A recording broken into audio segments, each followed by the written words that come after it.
अस्सलाम वालेकुम दोस्तों, मैं हूं समी इब्राहिम और आप देख रहे हैं हमारा यूट्यूब चैनल। आज 2 नवंबर है, सोमवार और सन है 2020।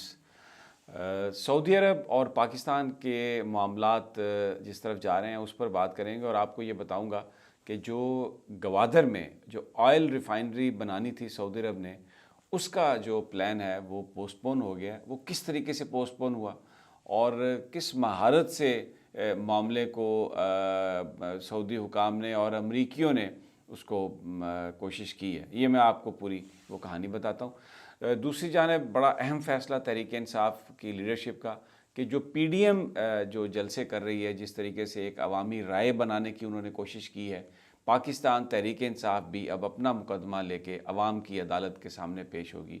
गोया कि जलसे जो हैं वो पाकिस्तान तहरीक इंसाफ ने भी फ़ैसला किया वो करेंगे और इस हवाले से जो सबसे पहला जो एक फंक्शन हो रहा है जो 7 नवंबर को, उसके बारे में ये सलाह मशवरा किया जा रहा है। और प्राइम मिनिस्टर से ये बात कही है तहरीक इंसाफ पंजाब की लीडरशिप ने कि आप वो जो हाफिज़ाबाद में जब आप आएंगे, वो संग बुनियाद रखने आ रहे हैं वहाँ पर, कि वो उस तकरीब को उसके साथ एक अवामी जलसे का वहाँ पर एहतमाम किया जाए और पहला जलसा हाफिज़ाबाद से शुरू किया जाए।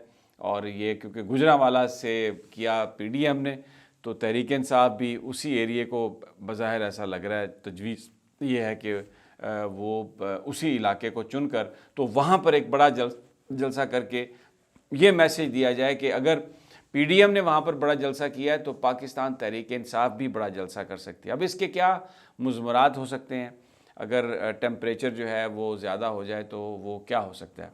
दूसरी जानिब जो जमातों के अंदर जो प्रेशर बना है, ये सारा जो एक ऐसा गुफ्तगू की गई है जिसमें पाकिस्तान फ़ौज पर बड़े शदीद हमले किए गए हैं, तो बहुत सारे लोग ये समझते हैं कि ये बात इस तरह से नहीं होनी चाहिए थी। तो पीडीएम का जो एक सरबराही इजलास है वो भी 8 नवंबर को तलब किया है मौलाना फजलुर रहमान ने, और इस इजलास को ये नून लीग के सेक्रेटेरिएट में होगा। इसमें बिलावल भुट्टो के बारे में ये है कि वो शायद वीडियो लिंक के ज़रिए इस इजलास में शिरकत करेंगे, क्योंकि वो गिलगित बल्तिस्तान में हैं और वो अपनी कैंपेन जो हैं वो उसको उन्होंने वो सबसे उस कैंपेन को उन्होंने ज़्यादा अहमियत दी है। तो और ये जो मामलात हैं इसको वो थोड़ा कम उसमें शरीक हो रहे हैं। और दूसरी बात यह है कि अभी तक जो पाकिस्तान की फ़ौज के हवाले से अय्याज सादिक ने जो बात कही थी उसको वो उस पर बिलावल भुट्टो का कोई रिस्पांस नहीं आया।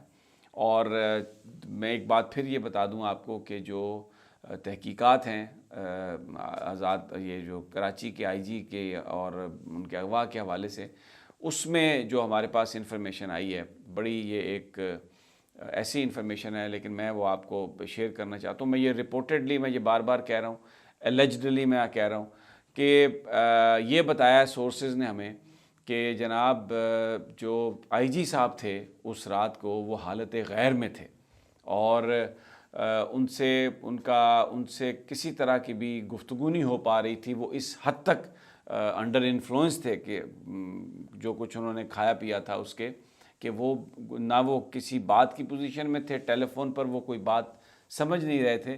तो इसलिए जब उनको उनके घर आकर ये कहा गया कि आप फ़ोन सुन लें, तो उन्होंने कहा कि मैं ख़ुद चलता हूँ। और ये बात जो है बहुत ही ज़िम्मेदार लोगों ने मुझे बताई है कि आईजी साहब हालत गैर में थे और वो किसी तरह की बात सुनने करने की पोजीशन में नहीं थे। और उन्होंने वो ये कह रहे थे बार बार कि मुझे मुराद अली शाह साहब ने, सीएम साहब ने मना किया है कि ना कोई पर्चा दर्ज करना है, ना कोई गिरफ़्तारी करनी है, तो इसलिए मैं ये नहीं कर सकता। लेकिन फिर जब हुकाम जो थे उसमें जो गवर्नर सिंध हैं वो ये चाह रहे थे कि पर्चा हो, और वहाँ पर जो दूसरे जो इदारों के लोग हैं वो भी ये चाह रहे थे कि पर्चा दर्ज हो। तो मामला अगवा का नहीं था। आईजी साहब से बात करने के लिए जब उनको क्योंकि फ़ोन पर वो फ़ोन काट रहे थे और अगर वो उठा रहे थे तो वो कहा यह जा रहा है कि कुछ उनकी समझ में नहीं आ रहा था, ना वो समझा पा रहे थे जो उनकी हालत थी। उनको फिर कहा गया कि आप, जब उनको ये आके बताई गई बात तो उन्होंने कहा चले मैं ख़ुद चलता हूँ। वो ख़ुद अपनी मर्ज़ी से आए हैं और वो जो वीडियो जो है सीसीटीवी कैमरा उसमें वो आपको नज़र आ रहा है जिस तरीके से वो उनको लेके गए हैं। और ये बड़ी जल्द मंजर-ए-आम पर ये CCTV फुटेज जो है वो आ जाएगी, जिसमें नज़र आएगा कि IG साहब को बिल्कुल किसी ने अगवा नहीं किया। और वो फिर जब वहाँ पर गए, उनको कुछ समझ नहीं आई, जो उनकी हालत थी उस वक्त, उसमें उन्होंने कहा कि जी ठीक है, पर्चा उन्होंने वो दर्ज करने का ऑर्डर दे दिया। बाद में जब चीफ मिनिस्टर साहब ने पूछा तो उन्होंने कहा कि मुझे तो अगवा करके ले गए थे। और लेकिन इसके बाद ये मामला ख़त्म हुआ, वो सारा दिन काम करते रहे। फिर ये बात हुई कि बिलावल ये मोहतरमा जब वो मरीम नवाज़ साहबा ने नवाज़ शरीफ साहब को ये सारी बात बताई, तो रिपोर्टेडली नवाज़ शरीफ साहब ने एक टेलीफोन कॉल की आसफ़ अली ज़रदारी साहब को। उसके बाद ज़रदारी साहब और बिलावल भुट्टो साहब के बीच में गुफ्तगू हुई। तो फिर IG साहब से ये कहा गया कि आप इस मामले में इसको आप थोड़ा सा इस पर अपने पाँव पे खड़े हों और आप ये कहें कि आपको ज़बरदस्ती ले गए थे। IG साहब ने इसको रेजिस्ट किया, क्योंकि उस वक्त वो आलम होश में थे।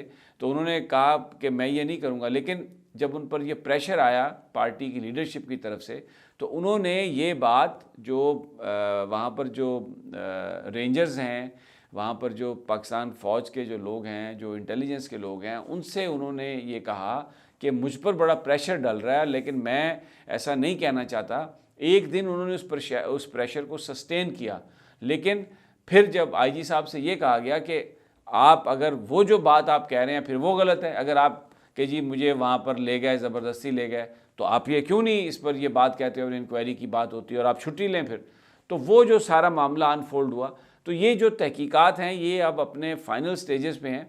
और ये इसकी जो इसके कुछ हिस्से जो हमें बताया जा रहा है वो तो ज़रूर पेश कर दिए जाएंगे। लेकिन जो लोग इसमें मुलव्वस हैं, जिन्होंने एक बड़ा तासुर दिया पाकिस्तान के इदारों के हवाले से नेगेटिव, उनको उन चाहे वो IG साहब हैं, चाहे अगर इदारों ने भी किसी ने कोई हरकत की है, वो भी नहीं बच पाएंगे।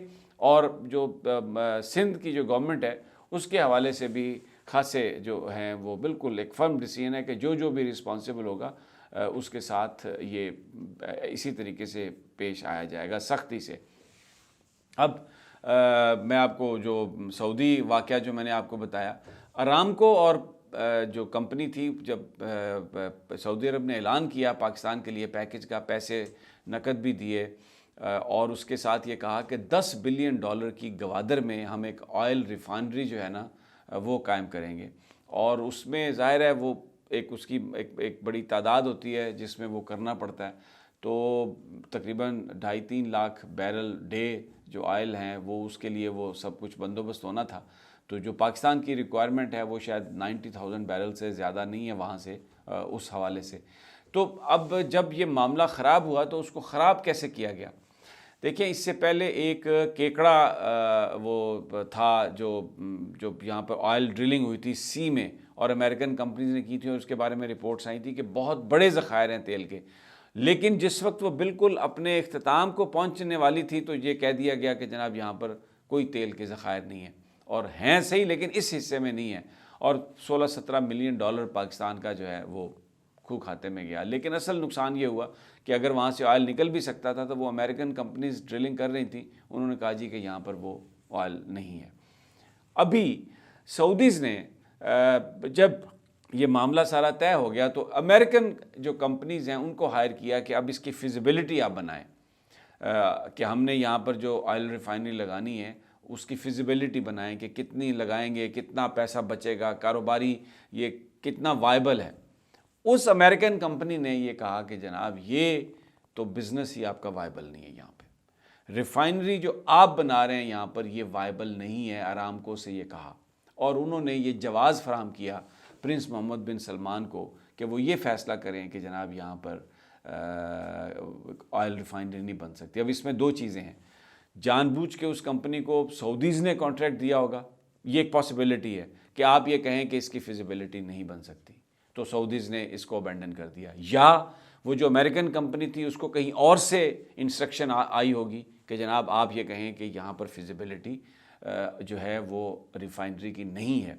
और फिर सऊदीज़ जब सामने एक बात आ जाएगी, और आजकल सऊदी अरब के क्राइसिस भी बहुत हैं, तो फिर वो बिल्कुल यहाँ पर इस बात का फ़ैसला करेंगे कि कंपनी जो है ना रिफाइनरी यहाँ पर नहीं लगाएगी।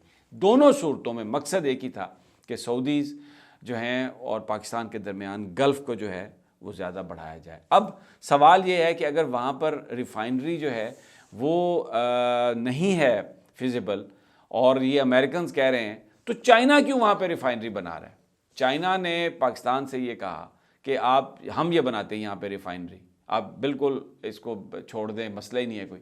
तो अब ये तो हो नहीं सकता कि चाइना पाकिस्तान को खुश करने के लिए ये काम कर रहा हो। चाइनीज़ बहुत ही प्रोफेशनल बिजनेस ओरिएंटेड लोग हैं, जहाँ पर उन्हें फ़ायदा नज़र नहीं आता वो एक पाई की इन्वेस्टमेंट नहीं करते। तो अब चाइना अगर वो रिफाइनरी बना रहा है वहाँ पर, तो इसका मतलब ये है कि रिफाइनरी बन सकती थी, जगह थी, लेकिन ये मामला हटा दिया गया। बहरहाल एक अच्छी बात है, जो भी हुआ हो। अगर चाइना वहाँ पे रिफाइनरी बना रहा है तो सी पैक ऑलरेडी बन रहा है, चाइना उसके साथ वही बना रहा है, तो ये इस लिहाज से पाकिस्तान को ये लॉस इतना नहीं हुआ। लेकिन जो अमेरिका और सऊदी अरब ने जिस तरीके से जो तरीका अख्तियार किया वो मैंने आपके गोशगुजार कर दिया। दूसरा, पीडीएम का सरबराही इजलास 8 नवंबर को, उसमें पीपल्स पार्टी बताया जा रहा है कि वाज़े तौर पर ये कहेगी कि जो फ़ौज के ऊपर जिस तरीके से गुफ्तगू की जा रही है और ये कहा जा रहा है कि जो सीक्रेट मीटिंग्स की जो ख़बरें थीं वो बाहर लीक की जाएं, ये हमें बताया जा रहा है कि बिलावल भुट्टो ने अपने साथियों से ये कहा है कि ये मुनासिब नहीं, और वो इजलास में ये बात करेंगे कि जो गवर्नमेंट की जो गवर्नेंस है, मिस गवर्नेंस है, उसके बारे में बात करें, इमरान खान पर तनकीद करें।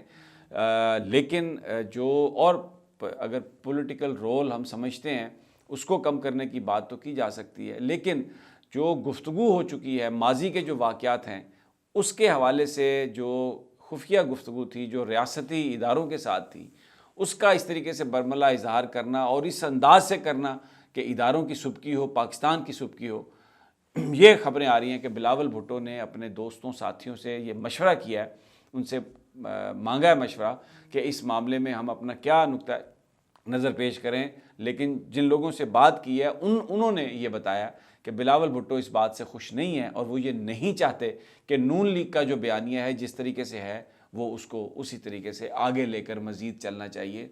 उनका यह ख्याल है कि इससे बड़ा शदीद नुकसान होगा। बहरहाल ये बड़ा अहम इजलास होगा 8 नवंबर का, और बाकी तो ख़बरें आपके पास आई चुकी हैं कि 6-7 MP हैं पंजाब असम्बली के, वो खुलकर सामने आ गए हैं, और आने वाले दिनों में और भी इस तरीके से बटेरे और परिंदे वहाँ से निकलेंगे जो बिल्कुल ये नहीं चाहते कि पाकिस्तान फ़ौज के ख़िलाफ़ जो बयानिया है वो इसी तरीके से आगे चले।